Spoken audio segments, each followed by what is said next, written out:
Your support helps us bring you programs you love. Go to WyomingPBS.org, click on Support, and become a sustaining member or an annual member. It's easy and secure. Thank you. Join Wyoming PBS as we sit down with Wyoming Treasurer Mark Gordon on the premiere of Capital Outlook in front of the 2018 budget session of the Wyoming Legislature. We'll ask the Treasurer his thoughts regarding new investment opportunities for Wyoming government entities and also examine his concerns on Wyoming's fiscal future. A special interview with Wyoming Treasurer Mark Gordon.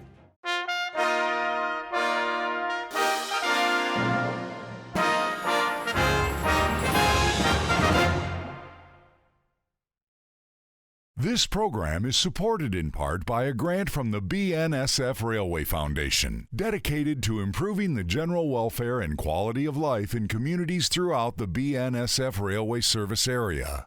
Proud to support Wyoming PBS. And in part by the Wyoming Public Television Endowment and viewers like you. And it's our real pleasure as we kick off the Capital Outlook season to be joined by Wyoming's Treasurer, the Treasurer of the State of Wyoming, Mark Gordon. Mr. Treasurer, welcome to Capital Outlook. Greg, it's great to be here. There's a lot to talk about, Mr. Treasurer, relative to your office. And I want to begin by asking you this question. The President told us earlier this week that the State of the Union was strong. Mm-hmm. And if I were to ask you about the state of Wyoming's fiscal position, would you use the same term? Well, I think it's an interesting term. The fiscal position is, I think, in good shape. My concern is that as we look out over the horizon, are we making the right adjustments that we need to make to, for instance, school funding and some other things? Can we make sure that that's sustainable? I think that's what this session is going to be about. We all know that there's a gap in school funding. We know there's problems with access to health care and those kinds of funding opportunities. Luckily, we have a tremendous opportunity with our resources, our financial resources, to be able to earn a better return. But we've got a lot of market volatility, and as I look out over the transom, I want to make sure that we have the sustainability in our fiscal solidness. That really is a good thing for the state. So as this budget session begins, mm-hmm. and as you are paying attention to the day in and day out workings of the legislature, what concerns you the most, and what are you most hopeful for as outcomes? Well, I think what concerns me the most is that we saw a big drop in our revenue streams, really across the board. Sure. Everything kind of correlated to one, to use financial speak, and we're trying to make that up. At the same time, we had a spending rate that was pretty ambitious based on our experience. We had great returns on the investment portfolio. We had good returns on coal. We had great returns on oil and gas. And we had a big appetite to build the capital. We had a couple of other things that came down the pike that we didn't expect. The penitentiary, and we had been looking at the state hospital. We built a number of schools. And unfortunately, as sometimes happens, markets don't always cooperate with what our ambitions are. So we've tuned that back. To the legislature and the governor's credit, we had a really pretty sizable reserve account compared to many of our peers, energy states. We've managed it better. And so I think all of that's good, but we still have that spend rate, we still have that burn rate, and we have a little bit of market volatility that concerns me. We've had a tremendous run up in equity assets this year. Everybody's feeling very hopeful. That's great. Those of us that have been through this a time or two before hear financial analysts talking about this seems like a lot like 1987. Of course, we had that huge drop in fairly scary. Really scary, mm-hmm. Yeah, about a 35% drop in a day, that kind of thing. The memory of 2008 isn't that long ago, and yet we're all sort of thinking this is terrific. So now is the time I think we need to really kind of gird ourselves against a correction. And it's a tough time to do that, Craig, because we also see that the Federal Reserve is trying to lay in a little bit higher interest rates. That's not kind to the bond portfolio that we have. So it's a precarious time from the Treasury's standpoint to navigate through this, trying to get the best return we can, but also be as defensive as we possibly can. I want to talk about that in just a little more detail. You were quoted and have been quoted in your report as saying this has been one of the better years in the past 10 for total investment return on the state's $20+ billion Right. of assets for which you're responsible. Later on tonight, we're going to hear from the President of the Senate who will say, and I'm going to quote him, we can do a better job with our investments. Sure. Is there a communication issue here, or is that concern relevant from your perspective?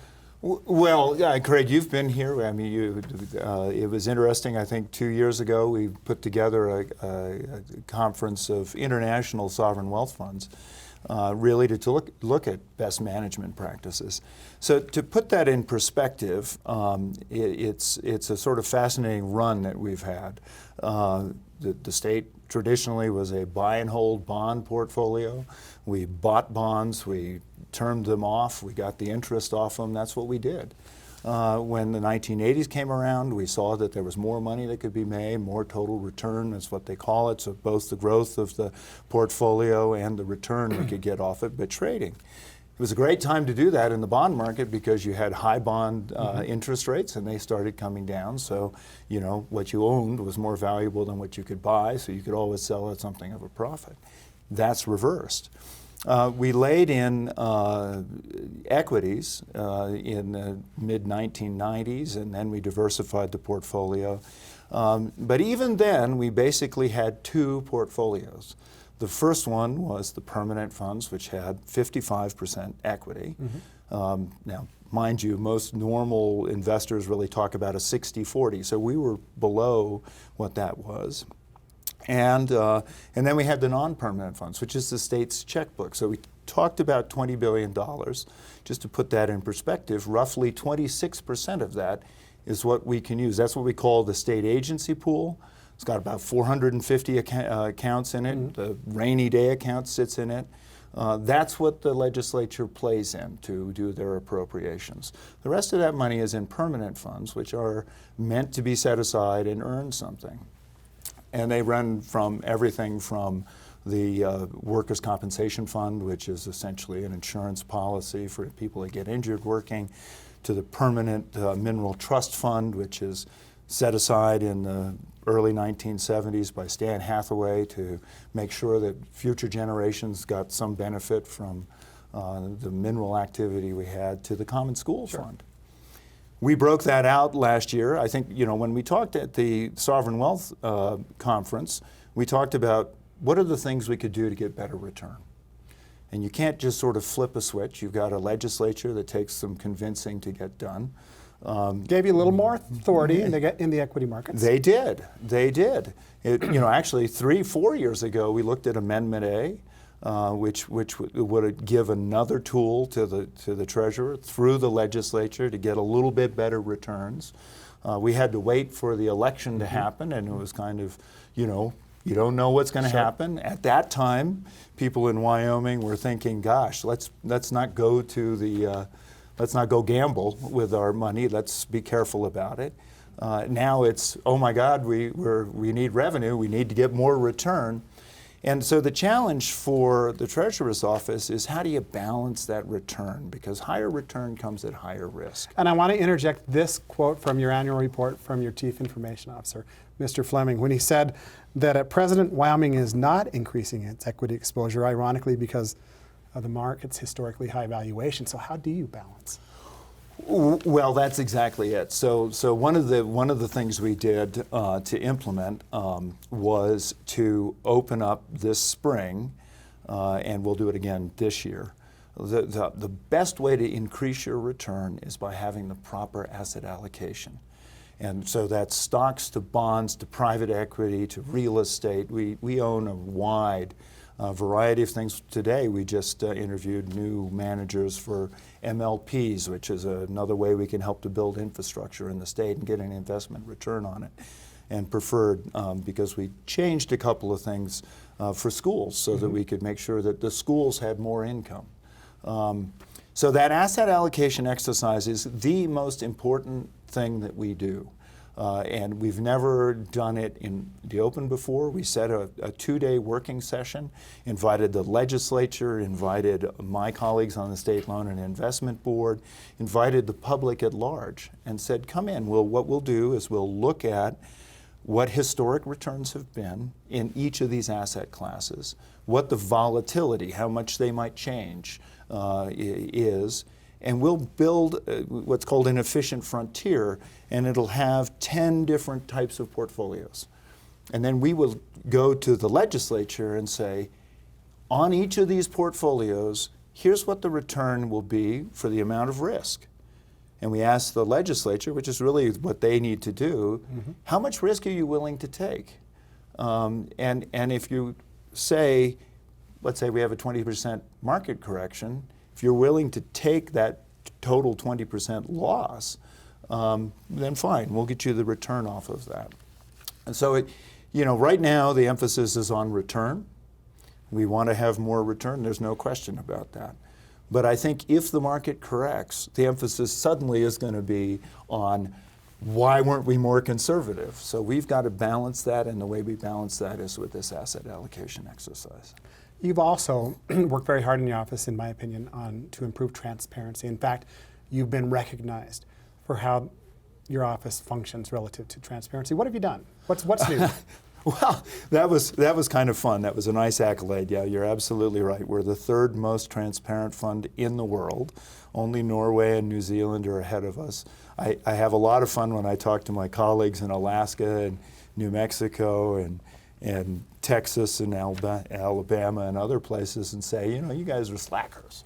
you need to step up the transparency. I mean, you heard the real extreme about transparency at the Sovereign Wealth Forum. You really did. Exactly. On how different countries manage transparency. Yeah, so what have we done? Well, first off, we listed all of our fees. A lot of times fees are reported, and it's particularly difficult in some of these really sort of more opaque asset classes like private equity. Private equity funds tend to charge a very high fee. There's an incentive fee. Sometimes they throw in consultant fees over the top of it, and they report it as a kind of a lump sum. What we did is really boil those down and put them in terms of what's the base fee, and if there is an incentive fee, you perform a certain way, we'll give you a little bit more. And that helped provide the basis for us to do a big rework of our office, and I can get to that in a second. But we reported the fees. We reported what we're invested in. Our asset allocation is wide open to the public, and we have an extremely transparent way of choosing our investment managers. We and we'll list that information, your state's your website, which has been reworked and is a very good one as well. Oh, yeah, absolutely. I want to talk to you about the ongoing debate about whether to use unrealized capital gains. There's pressure on you, Mr. Treasurer, I think, to open that door up a little bit more in these kind of tougher economic times. I recall a conversation from the university's Chris Boswell talking about that, and also rhetorically from the governor when he, questions aloud that, we're closing schools and we're thinking about raising taxes, yet we have these unrealized capital gains. Your perspective, though, is maybe on a little bit of a longer term. Why don't you talk about that? Yeah. Well, that's a good point, and clearly at this time, everybody's sensitive to how we get the best returns. So the way I'd answer that is I'd look back a little bit at the Great Recession. 2007 comes along. We're skipping along on a monthly basis. And there's really three types of income. There's interest, which is what you get paid for, a bond or something like that. It's regular, it comes in every time. It's fairly small. There's dividend, which is what stocks will give off to help out sort of getting them more attractive. They pay a regular dividend. Both of those account for roughly $300 million or so of income that we get regular, provable, it's always going to be there. The capital gains piece has become such a huge piece of what we consider to be our income. It's been as high as $600 million. A couple of years ago, we made over $1 billion for the state. And the capital gains is really a little bit different than normal income. It's a little bit like if you have a house and your house appreciates in value. If you sell a room off, that's the equivalent sort of thing. You're selling a room off of that house, and your house still may be the same value, but you don't have that piece anymore. So it's a little bit different than what normal income would be. And I'll interject, inflation concerns you. Well, exactly so. So what happens is, and I wanted to tell you a little bit, Craig, about how we run capital gains during the course of the year. Go back to 2008. We had huge losses in 2008 and 2009. They swamped all the income. Now think, most of this is coming off the permanent fund. It's an inviolate fund. That fund can't be appropriated from. Those losses are more significant than what we can turn out in income for agencies and other things. So my predecessor, Joe Meyer, said, we're going to put a policy in place. And that policy is going to make sure that regular income, that dividend and interest income, is going to be distributed on a regular basis. But the capital gains, which can also be losses, we're going to make sure those losses are made up to be consistent with the constitutional duties of that fund before we will distribute them. Now, since 2009, we've been on a tear. So every year the legislature has said, wow, we have all these great capital gains. I've had legislators approach me and say, you'll make it up on capital gains. You can make that happen. But inflation is a big piece of this. We lose on the Permanent Mineral Trust Fund about $178 million of purchasing power year over year because of inflation. So if you don't take care of inflation, your fund is going to be able to yield less and less every year going forward. But I think the other piece of it that scares me is all the growth, and we've had prodigious growth out of the Permanent Mineral Trust Fund over the last several years. And I think that's the piece, Mr. Treasurer, you hear it all the time. Yeah. 20 billion, come on. You Right. know, and certainly it's parsed out in many different ways, but I think many in Wyoming really don't understand that obviously 20 billion isn't what the state has at its disposal. We have to be concerned about the future, and that's why these funds were put into place. Can you talk about that a little bit more? Right. So the $20 billion really roughly breaks down this way. About 38% of that $20 billion is in the Permanent Mineral Trust Fund. It's the biggest piece of earning potential that we have. The Common School Fund is about half of that. The state agency pool is a little bit less. We, of course, have the Hathaway and these other funds that are really more special purpose. When we talk about what each of these funds is meant to do, there's a different risk profile. We talked about that a little bit. So when we're talking about the Permanent Mineral Trust Fund, we want it to grow. And it's grown. When I came on in 2012, we had roughly $15 billion between all of those funds. It was roughly one-third. And it's grown now to $20 billion. That $20 billion accounts for, can be as much as 40% of the general fund. What we find is really important is that we make sure that the income that we derive off of these funds is directed in the right way. So for instance, schools need more money. We can change that asset allocation to make sure that we have better interest income. When we talked about the Permanent Mineral Trust Fund, we want to make sure that grows. And it's grown entirely out of our mineral wealth, our mineral extraction. Of course, that's been compromised a little bit, so the growth we had 2 years ago isn't the growth we've had lately. So when I think about over the future, we talked about sustainability of the state's fiscal picture over the long haul. When I think about the future, if our permanent fund stays at the same size, we don't take care of inflation, and we lose a little bit of purchasing power every year, its ability to make that $1,800 of tax savings for every Wyoming citizen is going to be diminished. So that's the big issue.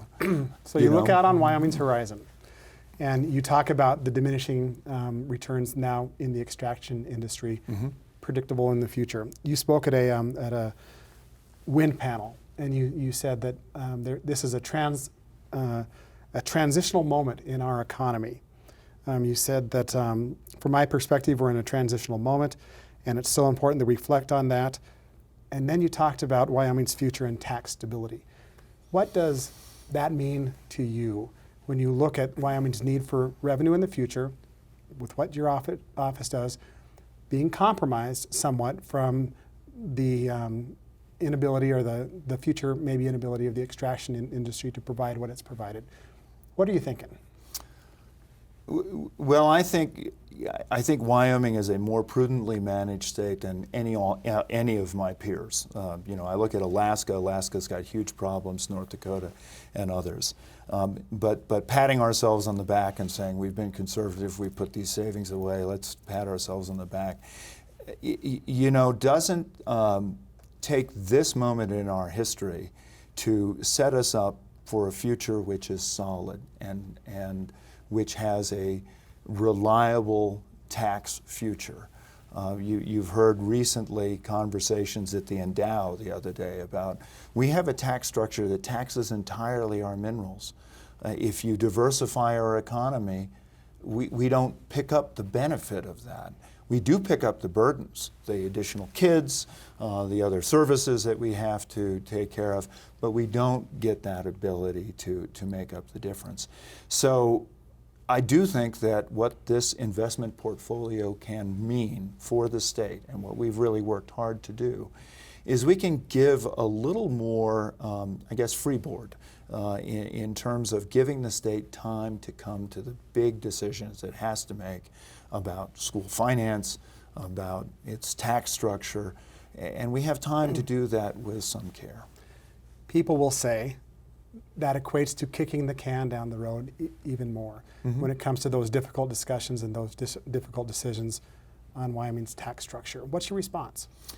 I mean, the other thing, people say, don't fix my roof when it's raining. Right. Well, I don't need to fix my roof because the sun's out. Right. So when, if not now?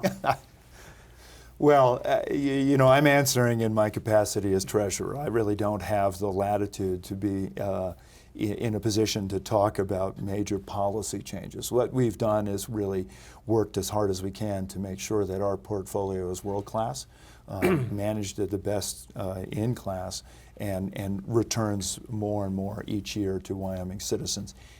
Given the pull on it, that's going to become more and more difficult to do. I agree. It is equivalent to kicking the can down the road.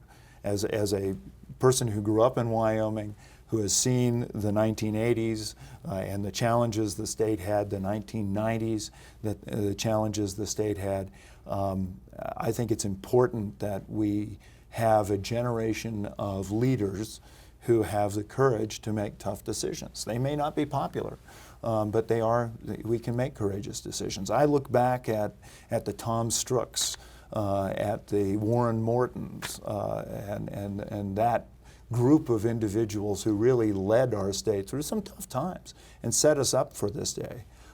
Stan Hathaway, that idea of a permanent mineral trust fund, and then getting on the floor in his State of the State speech and saying, we want to make this inviolate because we don't trust future generations or ourselves to keep our hands off this money. This is for future generations. That was incredibly courageous. And so it's up to our generation to actually remember that courage, but it's an election year, so that may not be what we see this year. We'll see when that discussion commences. Yeah. I want to go back to your office. You expressed a year and a half ago or so, and so did your chief information officer, a real concern about the technology in your office, about software that was really decades old, that you were trying to do present-day transactions in a present-day world. Have you made inroads in improving that in your office? Oh, absolutely, absolutely. Yeah, it's interesting, Craig, when we met 2 years ago, we talked about the various things that other funds were doing. We looked at some of the things that we could do. I mentioned earlier that we looked at our fees. We looked at what those fees cost us, and we saw managers that weren't even earning their fees. We got rid of those managers, and we went to the legislature and we said, legislature, please give us this a little bit of latitude. If we can lower the size, reduce the size of our office budget, bring down our cost, will you give us half of that to build out our office up to a cap of $3 million? So reducing the size of the office, bringing more people in-house, more Wyoming people in-house, to do better management. Now, part of that was the people. And I think when people look at returns, they want to go pluck some good guy and put them here, some good gal and put them there. But underneath that is an entire foundation that has to be built. We had over 450, actually about 500 spreadsheets, some of which had been around since the early 2000s, that needed to be calibrated, reworked, and reorganized. We have, just because of the nature of the business, our custodial bank has a platform that has to communicate with what we have to do to distribute money to each of the agencies in the counties and all of that. And then that has to then interface with the state's accounting software. So you have 3 sets of reconciliations that you have to do. We have all of these funds, the spending policies that have all these intricate nuances to them. Those all had to be double checked by hand. And there's a lot of potential for just limiting our ability to get things done. So a large part of that component has been reworking that entire infrastructure, and you don't do that overnight. But you've made some inroads. We've made huge inroads. We're actually, as I said, we've managers that we had hoped to put in place earlier this summer, we just didn't have the capacity in our infrastructure to do, and we were able to get them. They'll be voted on tomorrow. Really important additions. It's a pleasure to visit with you. Thank you. Thank you so much for joining us on Capital Outlook. We really appreciate it. I want to remind our viewers, up next in just a few moments, an hour-long version of Capital Outlook. We'll visit with the leadership of the Wyoming legislature. We'll have a Capital Outlook profile, and we'll also dig a little deeper into a report that says perhaps Wyoming's government can be operated more efficiently. That'll be next on Wyoming PBS. Stay with us.